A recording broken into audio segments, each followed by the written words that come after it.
आज हमारे साथ कार्यक्रम में शामिल हो रही है प्रभुदास लीलाधर ग्रुप की चेयरपर्सन और मैनेजिंग डायरेक्टर अमीषा वोरा जी, जो पेशे से चार्टर्ड अकाउंटेंट है। लगभग 30 सालों का लंबा गहरा अनुभव है आपका फिनेंशियल सर्विसेज का, और सीआईए की नेशनल कमेटी जो है कैपिटल मार्केट्स पर, आप उसकी मेंबर भी हैं। और प्रभुदास लीलाधर का बिजनेस शुरू से लेकर अब तक जो जिन मुकाम पर पहुंचा उसमें बहुत बड़ा कंट्रीब्यूशन अमीषा जी का है। अमीषा जी, बहुत बहुत स्वागत है आपका। सबसे पहले धन्यवाद आपका समय देने के लिए, और आपको, पूरी टीम को, आपके सभी क्लाइंट्स को नए साल की बहुत बहुत शुभकामनाएं। Anil ji, thank you so much. आपने इतना अच्छा मेरा आज इंट्रो दिया है। आपने मुझे कुछ बहुत ही स्पेशल फील करवा दिया है नए साल के लिए। नहीं, और आपको और आपकी पूरी टीम को और सभी दर्शकों को मेरे इस तरफ से नए साल की खूब खूब शुभकामनाएं। देखिए, चार्टर्ड अकाउंटेंट आप हैं तो स्पेशल तो आप हैं ही वैसे ही, है ना। तो और वो थोड़ा मेरा बायस भी रहता है सीए होने के नाते। मुझे सीए लोग थोड़ा जल्दी से और ज़्यादा पसंद आते हैं। तो और बाकी तो वैसे मैं एक चीज़ बताना चाहता हूँ हमारे दर्शकों को। कई सारे शोज़ भी हमने अमीषा जी के साथ किए हैं, लेकिन अमीषा जी ने स्टॉक मार्केट में करियर उस वक्त बनाया जिस समय महिलाएं आमतौर पर आती नहीं थी। 30 साल पहले शुरुआत करना कैपिटल मार्केट के इस लेवल तक, और इतने बड़े ग्रुप की कंपनी का चेयरपर्सन एमडी होना, वो अपने आप में अमीषा जी बहुत बड़ा अचीवमेंट है। आपको लगता होगा कि हो गया होगा, बाहर वालों को जब देखते हैं और उन्हें समझ में आता तो पता चलता है कि क्या आपने किस मुकाम को आपने हासिल किया। इसलिए हम आपको इसलिए इस बात के लिए कॉम्प्लीमेंट और बधाई भी देना चाहते हैं। अब बताइए मैम, 2022 तो हमारे लिए ठीक ही था, बहुत ख़राब हो सकता था, बच गए हम। 2023 में भी पहला सवाल तो यही कि बचे रहेंगे या इस बार खतरे ज़्यादा हैं? मेरा ऐसा मानना है कि 2023 में वॉलेटिलिटी तो हम काफी देखेंगे। एंड जो लास्ट ईयर का आउट परफॉर्मेंस है वो इन इटसेल्फ एक पॉइंट है जहां पर बाकी सभी इकोनॉमीज एंड पर्टिकुलरली से चाइना बहुत ही सस्ता हो जाएगा। तो मुझे लगता है पूरे साल में एक पीरियड आएगा 3 से 6 महीने का, जहां पर वो सस्ता होने के नाते वहां पर अटेंशन थोड़ा जाएगा। तो ये साल भी लास्ट ईयर की तरह मेरा मानना है रेंज बाउंड रहेगा, थोड़ा ईयर ऑफ कंसोलिडेशन रहेगा। एंड उसमें स्टॉक पिकर्स और जनरली जैसे it's a stock pickers delight. मुझे क्रैश नहीं लग रहा है, मुझे कहीं पर भी इंडिया का कोई फंडामेंटल ऐसा नहीं लग रहा है कि इट डिजर्व्स अ क्रैश।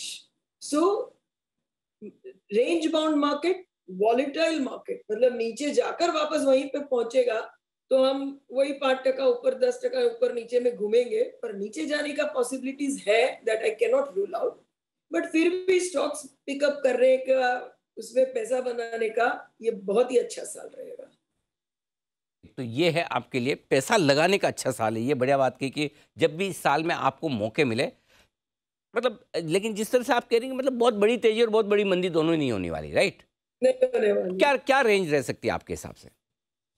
मेरे मन में कोई रेंज चल रही है, वो नीचे में 16,500 हम देख सकते हैं। ओके। और ऊपर में मुझे लगता है 19,250, 19,400।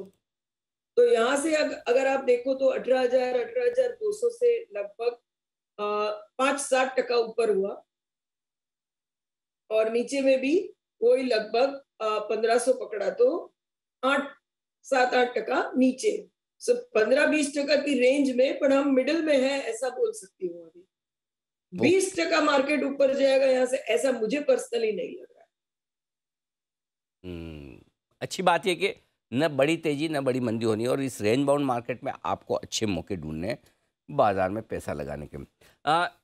थोड़ा सा बजट के लिहाज से भी मैं आपसे समझना चाहता हूँ, क्योंकि बजट आने वाला है और हमेशा उम्मीदें रहती कि कुछ अच्छा होगा, कुछ बेहतर होगा, लेकिन चुनाव के पहले का फुल फ्लेज बजट है।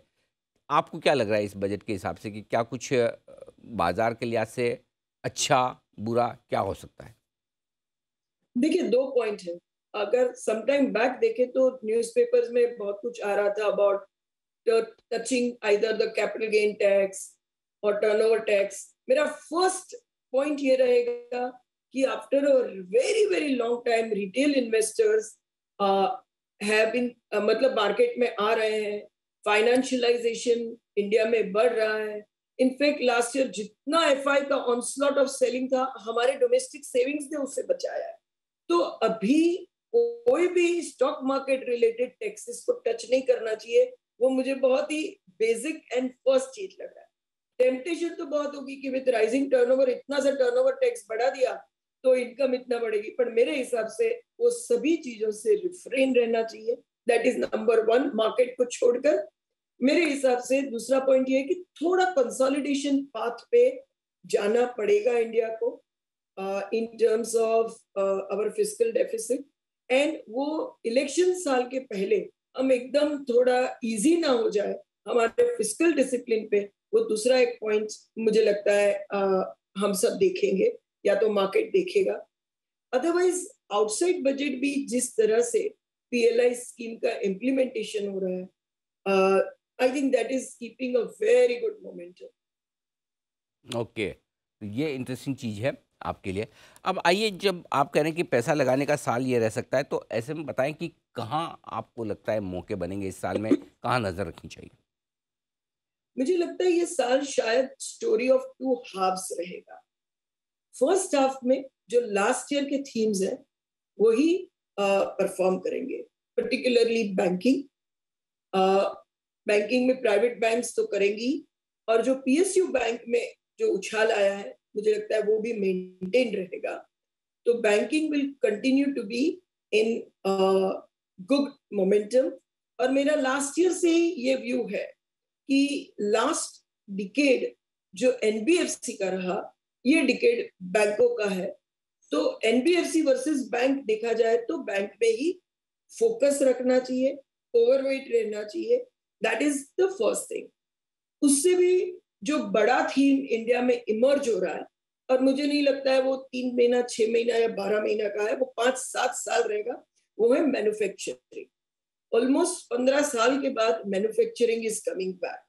और जो वो बिग थीम है उसमें डिफेंस भी आ गया, रेलवे भी आ गया, इंफ्रा भी आ गया, end of course consumables, plants. तो हर एक जो जिसे कहते हैं कि एस्पेक्ट्स ऑफ मैन्युफैक्चरिंग है, मुझे लगता है that will do very well. उसमें से पिक एंड चूज जरूर करते हैं, both based on their growth and valuation combination.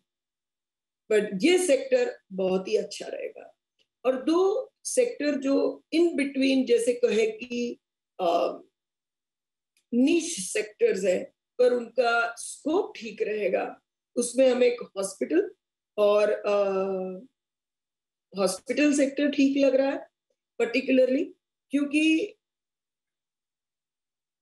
उसमें एक medium term outlook continues to be very good. Last एक साल में क्या हो गया कि पीक जो कोविड का हॉस्पिटल ऑक्यूपेंसी था उससे थोड़ा ड्विंडल हुआ, but now on this base growth will continue to be very good.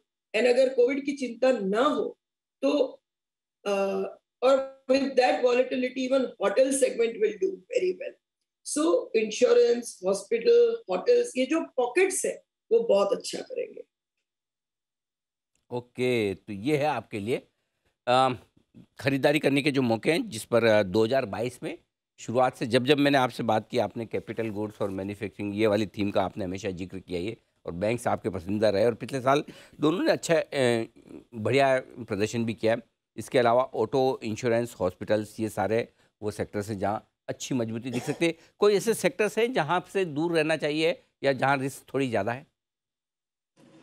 दो सेक्टर में पर्टिकुलरली अभी वीकनेस देख रहे हैं। एक तो पूरा जो कंज्यूमर ड्यूरेबल है, जहां पर पंखा भी ले लो, टीवी भी ले लो या XYZ, वहां पर इन्फ्लेशन या तो इंटरेस्ट रेट या तो जो भी देखो, consumption slow down definitely visible है वहां पर। वो पूरे कंज्यूमर ड्यूरेबल पैक्ट में अभी स्लो डाउन दिख रहा है, plus the competitive intensity so. तो ये बार के नतीजे में उनको मार्जिन का एक ट्रिगर रहेगा, but top line growth is not as good. तो मुझे लगता है ये सेक्टर थोड़ा यहाँ से वीक चलेगा। और उसी तरह से मुझे ऐसा लगता है कि कंज्यूमर ड्यूरेबल की जगह पर स्टेपल्स में ध्यान देना चाहिए। जो रोजमर्रा की चीजें हैं, जो जरूरी है, और वहां पर एक कमोडिटी प्राइस का टेल विंड है तो मार्जिन एक्सपांशन है. For example stocks like levers continue to be still looking very good. ठीक बात है. तो ये है आपके लिए पूरा का पूरा आउटलुक अमीषा जी की तरफ से. अमीषा जी बहुत बहुत धन्यवाद आपका समय देने के लिए और बाजार के पूरे साल भर के आउटलुक पर हमारे दर्शकों को गाइडेंस देने के लिए. Thank you so much ma'am. Thank you Anil ji. Thank you.